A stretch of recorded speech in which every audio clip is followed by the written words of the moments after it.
వచ్చిన తర్వాత తీసుకోవాలి అమ్మ ఒకసారి అమ్మ అమ్మ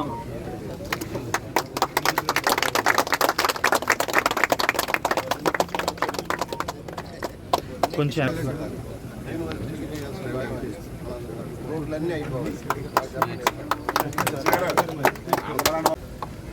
తెలుగు భాషాభివృద్ధి కోసం తెలుగు ఆత్మగౌరవ నినాదంతో రామారావు గారు ఈ విశ్వవిద్యాలయాన్ని ప్రారంభించడం జరిగింది. పొట్టి శ్రీరాములు గారి త్యాగ ఫలితంగా వచ్చిన రాజధాని పేరుతోటి.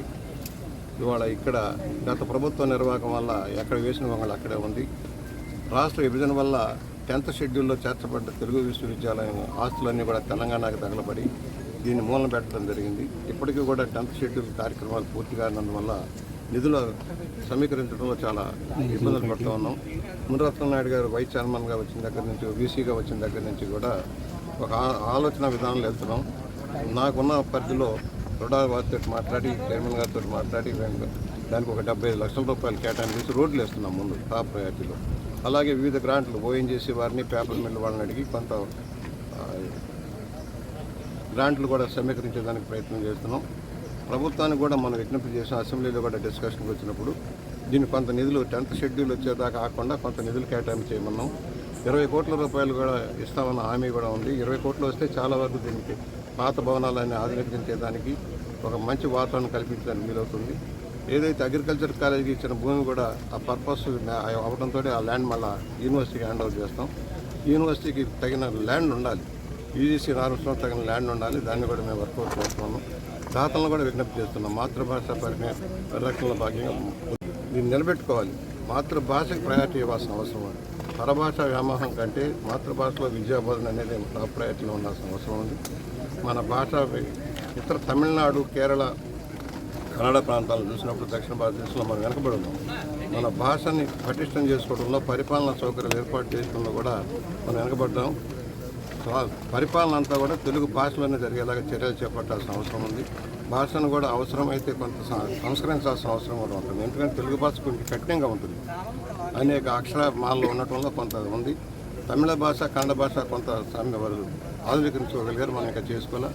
ఆ పరిస్థితిలో కూడా పెద్దలు, మేధావులంతా ఆలోచించి దాన్ని కూడా కొంత సంస్కరించుకుంటే వ్యవహారిక భాష సరళంగా ఉండేలాగా చేయాల్సిన అవసరం ఉంటుంది. ఆ వైపు కూడా మనం దృష్టి సారిద్దాం మనం చేస్తూ ఇవాళ దీన్ని సహకరించిన వెంకటరమణ గారికి, ఎంపీ గారికి, పురంధేశ్వరి గారికి, అలాగే ఇతర పెద్దలందరికీ ధన్యవాదాలు తెలియజేస్తూ మా వంతు నేను కృషి చేస్తున్నాను. ఎందుకంటే ఇది రామారావు గారు మొట్టమొదటి ఈ ప్రాంతానికి వచ్చినప్పుడు ఈ ప్రాంతంలో అనేక సంస్థలకు ఊపిరి పోశారు. పాలిటెక్నిక్ కళాశాల కానీ, ఉమెన్స్ ఐటీ కానీ, డైట్ కానీ, నిర్మతి కేంద్రం కానీ, మహిళా ప్రాంగణం కానీ అనేక సంస్థలకు ప్రాణం పోసి ఆ రోజున భూములు కేటాయింపు చేశారని స్వాస్థాలతో. తర్వాత పరిపాలనలో రాష్ట్ర విభజన వల్ల రావణ శుక్రవారం శుభాకాంక్షలు మహిళలందరికీ తెలియజేస్తూ ఈరోజు రాఖీ పండుగ సోదరులందరికీ కూడా రాఖీ శుభాకాంక్షలు నేను తెలియజేస్తున్నాను. అందులోనూ ఇవాళ శుభ పరిణామం ఏంటంటే ఇక్కడ తెలుగు ఇక్కడికి రావడం అన్నది. ఆ రోజు మా తండ్రి గారు భాష మీద ఉన్నటువంటి ప్రేమ, అభిమానం, అదేవిధంగా మన సంస్కృతిని కాపాడుకోవాలి అనేటువంటి ఆలోచనతో ఇక్కడ స్థాపించడం జరిగింది. ఇప్పుడు 45 ఎకరాల భూమి ఉండగా మొత్తం ఇప్పుడు 30 ఎకరాలు అంటే వివిధ ఆర్గనైజేషన్స్కి కేటాయించగా 30 ఎకరాలు ఇప్పుడు మన దగ్గర ఉన్నటువంటి నేపథ్యం. అయితే ఇవాళ పెద్దలు బుచ్చే చౌదరి గారి చొరవతోటి ఇవాళ అందులోనూ మన రుడా చైర్మన్ బొడ్డు వెంకటరమణ చౌదరి గారు అందించినటువంటి సహకారంతో ఇవాళ ఇక్కడ రోడ్లు, ఇంటర్నల్ రోడ్స్ ఏవైతే వేసుకోవాలో వాటిని వేసుకునేటువంటి అవకాశం ఇక్కడ మనకి లభించింది. దీనికి తోడు ఇప్పుడే వీసీ గారితో మాట్లాడుతున్నటువంటి సందర్భంలో ఇక్కడ ఉన్నటువంటి సమస్యల్ని వారు క్లుప్తంగా ఇక్కడ వారు చెప్పడం జరిగింది.